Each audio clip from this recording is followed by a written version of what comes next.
बिस्मिल्लाहिर्रहमानिर्रहीम। Election commission के कवानीन के मुताबिक अगर किसी हलके में शिकस्त की परसेंटेज वोटों की 5% या उससे कम हो तो हारने वाले को ये राइट हासिल होता है कि वो रीकाउंटिंग का ऑप्शन एक्सरसाइज कर सकता है और इलेक्शन कमीशन पाबंद है कि वो उसकी इस ऑप्शन को इम्प्लीमेंट करें। अब PP7 के अंदर हम 0.01% वोटों से इलेक्शन हारे और हमने वहाँ पर रीकाउंटिंग की दरख्वास्त दी।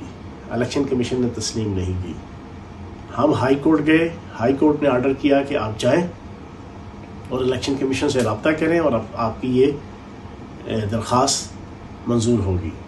हम इलेक्शन कमीशन गए, फिर दोबारा वहाँ पे हमें रीकाउंटिंग की हमारी दरख्वास्त को कबूल नहीं किया गया। अब मुस्तरद वोटों की इन्होंने रीकाउंटिंग करके जो 1600 थे इलेक्शन रिजल्ट जारी कर दिया राजा सगीर साहब के हक में और उसको इलेक्शन जितवा दिया।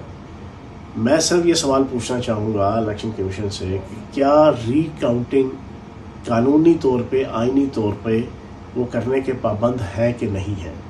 क्या ये कानून है कि नहीं है कि 5% से कम मार्जिन पे अगर कोई इलेक्शन हारता है तो वो पूरे हलके की रीकाउंटिंग का हक रखता है?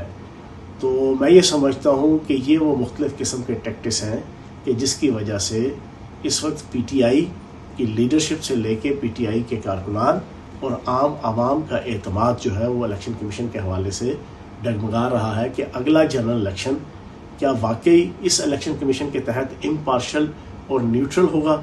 मैं ये समझता हूँ कि ये पॉसिबल नहीं है, जिसकी वजह से हमारे कायद इमरान खान साहब ने भी बार बार ये कहा और कल भी कहा कि चीफ इलेक्शन कमिश्नर साहब को मुस्तफ़ी होना चाहिए, नया चीफ इलेक्शन कमिश्नर और पूरा इलेक्शन कमीशन जो है वो इस्टेब्लिश होना चाहिए और उसकी क़यादत में अगले जनरल इलेक्शन मुनक़द होने चाहिए ताकि आवाम को इस बात का एहसास हो कि जो मैंडेट वो जिस पार्टी को, जिस लीडरशिप को देना चाहते हैं उसके रास्ते में किसी किस्म की कोई इंतज़ामी रुकावट नहीं आएगी।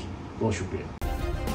सब्सक्राइब करें और बेल दबाएं ताकि कोई खबर रह न जाए।